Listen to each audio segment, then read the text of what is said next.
అన్నమయ్య జిల్లాలో ఈ నెల 13న జరిగే అసెంబ్లీ పార్లమెంట్ ఎన్నికల్లో ఓటర్లు తమ ఓటు హక్కును స్వచ్ఛందంగా వినియోగించుకోవాలని పోలింగ్ ప్రశాంతంగా జరిగేందుకు అన్ని పటిష్టమైన ఏర్పాట్లు పూర్తి చేశామని జిల్లా ఎన్నికల అధికారి జిల్లా కలెక్టర్ అభిషిక్త్ కిషోర్ ఎస్పీ కృష్ణారావులు స్పష్టం చేశారు.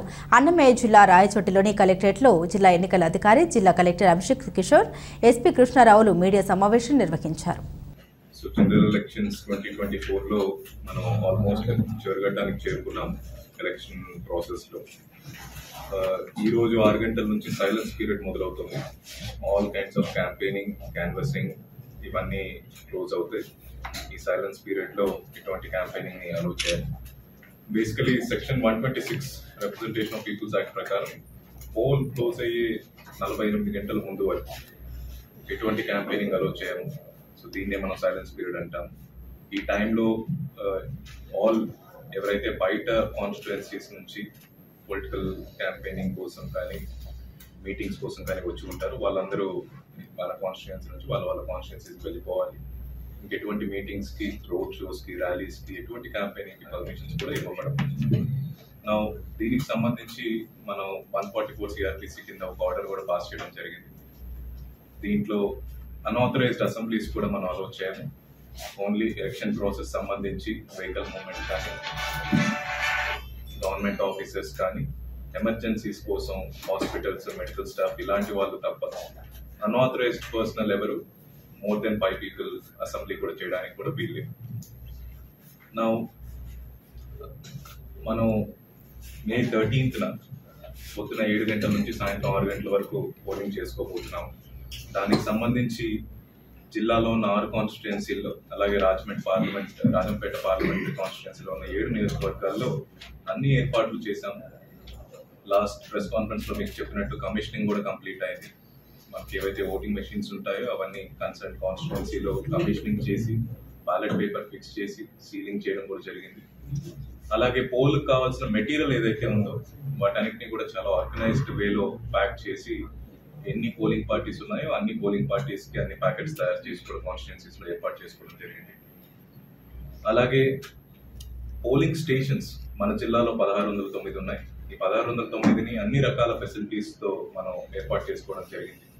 కొన్ని మోడల్ పోలింగ్ స్టేషన్స్ని కూడా నియోజకవర్గానికి 2-3 మోడల్ పోలింగ్ స్టేషన్స్ని కూడా మనం ఏర్పాటు చేసుకున్నాం. ఒక 6 polling stations only women managed polling స్టేషన్స్ని ఏర్పాటు చేసుకున్నాం. ఒక 2 polling stations only persons with disabilities managed polling stations ఏర్పాటు చేసుకున్నాం. ఒక 2 యూత్ మేనేజ్డ్ పోలింగ్ స్టేషన్స్ ఏర్పాటు చేసుకున్నాం. ఇవన్నీ స్పిరిట్ ఆఫ్ డెమోక్రసీని పెంపొందించే విధంగా, అలాగే ఓటర్ టర్న్అవుట్ ని ఇంప్రూవ్ చేసుకునే విధంగా ఈ స్వీప్ యాక్టివిటీస్ లో భాగంగా ఈ మోడల్ పోలింగ్ స్టేషన్స్ మనం ఏర్పాటు చేసుకున్నాం. అలాగే ప్రతి పోలింగ్ స్టేషన్ లోను మనకు హీట్ వేవ్ కండిషన్స్ దృష్ట్యా, సమ్మర్ సీజన్ దృష్ట్యా ప్రతి క్యూ మీద షేడ్ ఉండేలాగా చూసుకుంటున్నాము. అలాగే డ్రింకింగ్ వాటర్ ఫెసిలిటీస్ ప్రొవైడ్ చేస్తున్నాము. ప్రతి చోట సర్టెన్ మినిమం సీటింగ్ అన్నా ఉండే విధంగా సీనియర్ సిటిజన్స్ కానీ, ఉమెన్ కానీ, ప్రెగ్నెంట్ అండ్ లాక్టేటింగ్ మదర్ కానీ ఎవరైనా ఓటింగ్ వేయడానికి వచ్చినప్పుడు వాళ్ళు ఇబ్బంది పడకుండా వాళ్ళు స్లిప్ తీసుకొని కూర్చొని వెయిట్ చేసి వాళ్ళ టర్న్ వచ్చినప్పుడు ఓటు వేసే విధంగా కూడా ఏర్పాట్లు చేశాము. అలాగే ప్రతి పోలింగ్ స్టేషన్లో సపరేట్ ఎంట్రీ, సపరేట్ ఎగ్జిట్ పెట్టుకునేటట్టు ఏర్పాట్లు చేసుకున్నాము. ఎక్కడ ఎలక్టర్స్, ఓటర్స్ ఇబ్బంది పడకుండా వాళ్ళు కంఫర్టబుల్గా వాళ్ళు ఓటు వేసే విధంగా అన్ని ఏర్పాట్లు చేయడం జరిగింది. అలాగే మన జిల్లాలో 80% పోలింగ్ స్టేషన్స్లో వెబ్ కాస్టింగ్ ఏర్పాటు చేయడం జరిగింది. నా వెబ్ కాస్టింగ్ అంటే there will be 2 cameras, 1 inside polling station, 1 outside polling station. మనకు CCTV టైప్ కెమెరాస్ ఉంటాయి. ఎటువంటి ఇన్సిడెంట్ పోలింగ్ స్టేషన్ లో జరిగినా అది clearly at constituency level, at district level, at state level, if need be ECI లెవెల్లో కూడా ఈ వీడియోస్ ని చూసే అవకాశం ఉంటుంది. లైవ్ లో దీన్ని real time during pole day monitor చేస్తాము. ఈ ఎలక్షన్స్ కోసం పోలీసులు, డిస్ట్రిక్ట్ అడ్మినిస్ట్రేషన్ అందరూ కూడా ఒక ప్రణాళిక ప్రకారంగా ముందుకు వెళ్తూ ఉన్నాం. సో ఎటువంటి సంఘటన జరిగే విధం లేకుండా ప్లాన్ చేసుకోవడం జరిగింది. ఈసారి ఎప్పుడూ లేనన్ని 11 కంపెనీలు మనకి CAPF మన జిల్లాకి ఇవ్వడం జరిగింది. అలాగే ఒక కంపెనీ APSP కూడా మనకి కేటాయించడం జరిగింది. అలాగే కర్ణాటక అండ్ తమిళనాడు నుంచి కూడా అదనంగా పోలీస్ బలగాలు మనకి ఇవ్వడం జరిగింది. సో చాలా ప్రశాంతమైన వాతావరణంలో ఎలక్షన్ జరిగే విధంగా డిప్లాయ్మెంట్ ప్లాన్ అంతా కూడా చేసుకున్నాం. స్ట్రాంగ్ రూమ్స్ కావచ్చు, రూట్ మొబైల్స్ కావచ్చు, లేదా ఇంటర్మీడియట్ స్ట్రాంగ్ రూమ్స్ కావచ్చు, అన్నిటికీ కూడా ఒక పటిష్టమైన బందోబస్తు అనేది ఏర్పాటు చేయడం జరిగింది. అలాగే ఈ ఎలక్షన్స్ లో ఎటువంటి అవాంఛనీయ సంఘటన జరిగే విధం లేకుండా చూసుకుంటున్నాం. అండ్ ఎవరైనా దీంట్లో ఎటువంటి ఇన్సిడెంట్ కోసం కానీ లేకపోతే ఏదైనా వైలేషన్స్ చేసినా కానీ ఖచ్చితంగా చాలా టఫ్ యాక్షన్ తీసుకోవడం జరుగుతుంది. దాని కాన్సిక్వెన్సెస్ చాలా చాలా సివియర్గా ఉంటుంది.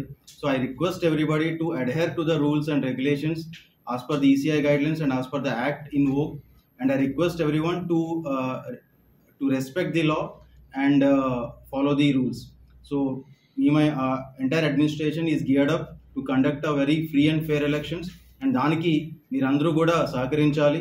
మీ అందరూ ఒక సహకారంతో మన జిల్లాలో ఎలాంటి సంఘటన జరగకుండా ఒక ప్రశాంతమైన వాతావరణంలో అందరూ కూడా ఓటు హక్కుని వినియోగించుకోవాలని కోరుకుంటూ సెలవు తీసుకుంటాం.